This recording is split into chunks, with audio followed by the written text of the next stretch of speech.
Don't force your back into hyperextension. That's a way to push that vertebra even more forward.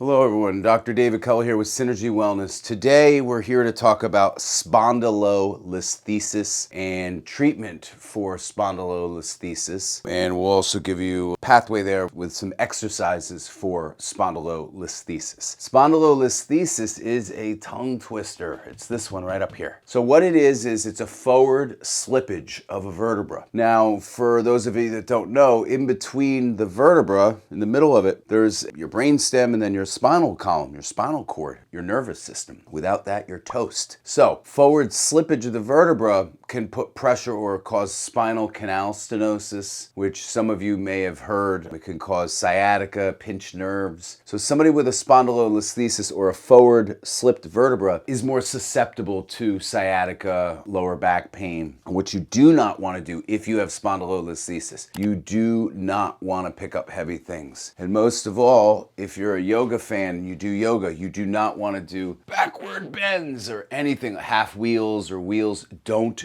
do that, okay? Don't force your back into hyperextension. That's a way to push that vertebra even more forward. So if I had her here with a spondylolisthesis and she were to do, I think it's called a cobra move, where she goes up onto her elbows and then up onto her hands and pushes and straightens her hands out and her pelvis here is flat. Don't do that if you have a spondylolisthesis.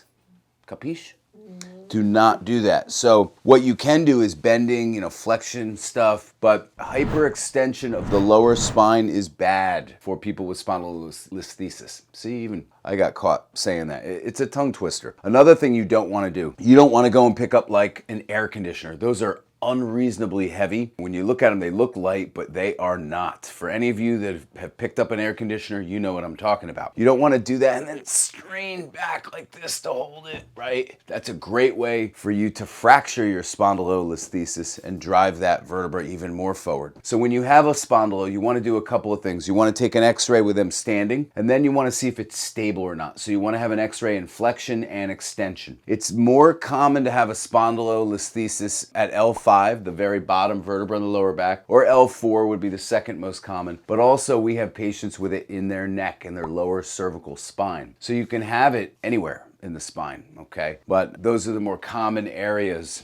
And one of the ways we treat it, especially if the patient is acute, we use cold laser therapy. Now, she came in with a bout of sciatica, and we've now addressed the sciatica. She's feeling much better, not really having the leg pain. She's just having a little bit of pain into the hip. So it's radiating out to the hip, not as strong as it was. So again, we're going to do some cox flexion distraction for her, and that really feels great, right, on the lower back. And you'll see here I'm kind of pulling the table out this way. So I'm distracting or tractioning her out while I'm doing this. And this is really the safest thing for spondylolisthesis. I do not recommend, if you have a spondylolisthesis, going to a chiropractor and being put on your side and having him place his hand right over that L5, or her placing that hand over L5, because you could push it more forward, right? So the chiropractor can adjust below it and above it, or do this technique, but putting you on your side, and if he places his hand over that L5, that could make you symptomatic, right? So you just want to be careful with people with spondylolisthesis, and chiropractors know that. So make sure that you know, if you ever do see another chiropractor, I forgive you for cheating on me, it's okay, but just know that you have a spondylolisthesis, right? And you can take a picture of that poster, because it's a tongue twister, it's not easy to spell, and just have that in your favorites, in your